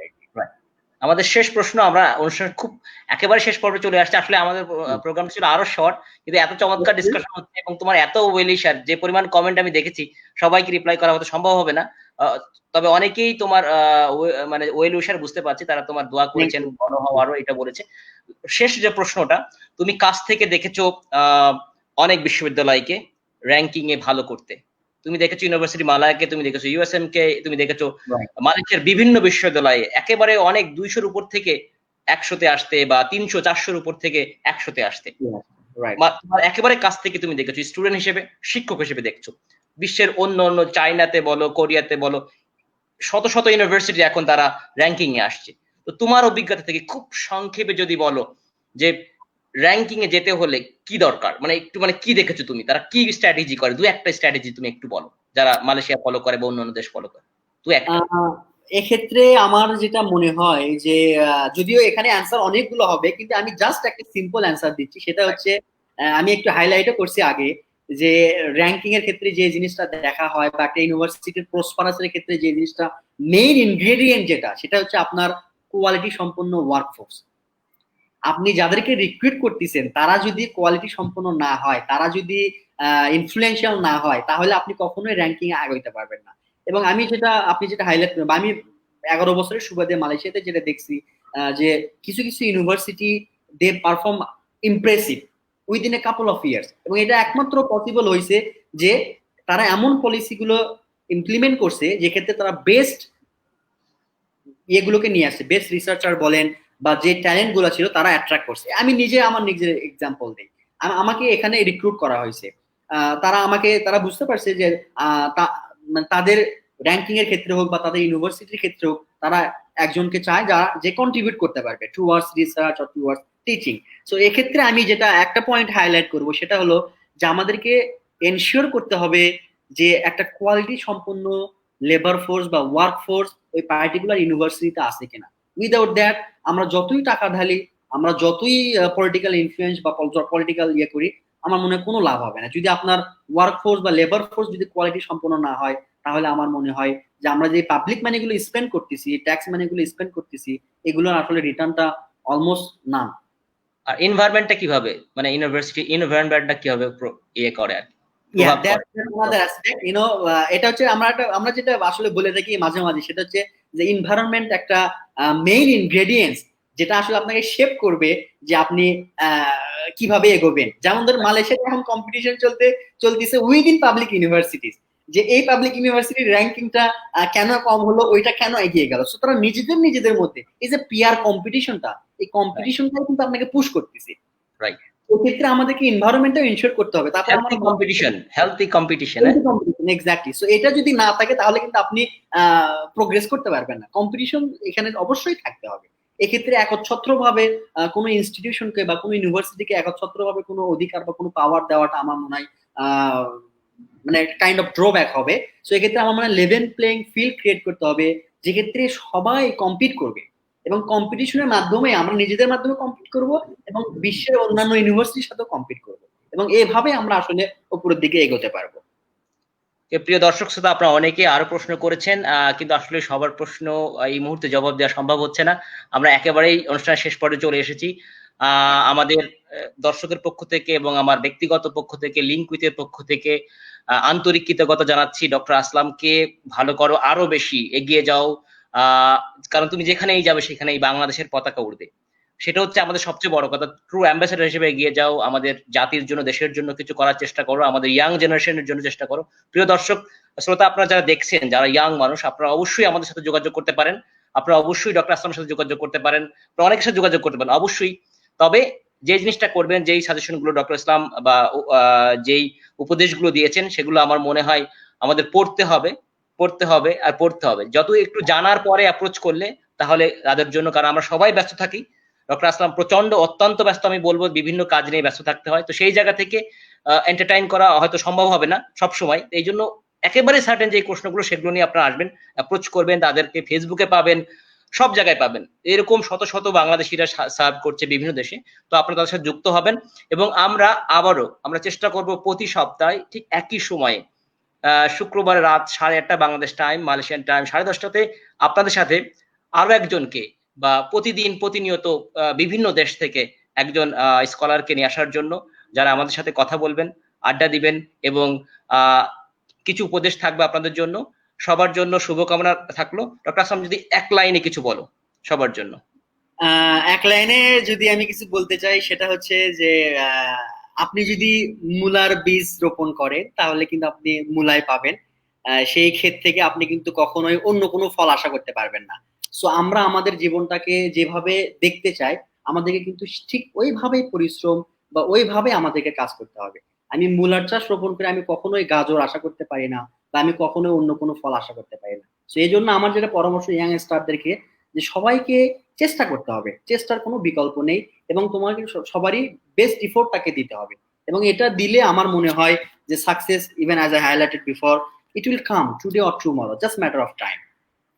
ওকে, সো এটা বলেই আমার মনে হয় শেষ করা উচিত, যেহেতু আমরা মোটামুটি অনেক লং একটা ডিসকাশন করছি। এবং এর সাথে আমি ধন্যবাদ দিতে চাই ডক্টর মাহফুজ ভাইকে এরকম একটা এক্সিলেন্ট প্রোগ্রাম আয়োজন করার জন্য। কারণ আমরা জানি যে আসলে আপনি কত ব্যস্ত, এই ব্যস্ততার মাঝে থেকেও যে এরকম একটা প্রোগ্রামের আয়োজন করছেন, দেশ ও জাতির মানুষের কথা চিন্তা করে, ইয়াং রিসার্চারদের কথা চিন্তা করে, এটা সার্টেনলি অ্যাপ্রিসিয়েটিভ ওয়ার্ক। অ্যান্ড আমার মনে হয় যে আপনি আরো অন্যান্য রিসার্চারদেরকে নিয়ে আসেন, তাদের মতামত, তাদের পরামর্শ আমরা বাংলাদেশি হিসেবে তাদের সবার কাছে পৌঁছে দেই। আর আমার মনে হয় এইভাবে আমরা একদিন এগিয়ে যাব। হয়তোবা আমাদের একটু সময় লাগবে, কিন্তু আমরা পারবো ইনশাল্লাহ। অসংখ্য ধন্যবাদ ডক্টর আসলাম। প্রিয় দর্শক, আমরা চেষ্টা করব আপনাদের সাথে পরিচয় করিয়ে দেওয়ার জন্য বিশ্বের বিভিন্ন জায়গা থেকে যারা সার্ভ করছেন। আমার বিশ্বাস তারা জাতির স্বার্থে আমাদের সাথে আসবেন বা শেয়ার করবেন। আমি তাদের গল্প শোনাবো, আমি শুনতে চাই, শোনাতে চাই। সাথে থাকবেন আমাদের সাথে। সেই পর্যন্ত আল্লাহ হাফেজ, দেখা হবে পরবর্তী অনুষ্ঠানে। আসসালামু আলাইকুম, ভালো থাকবেন।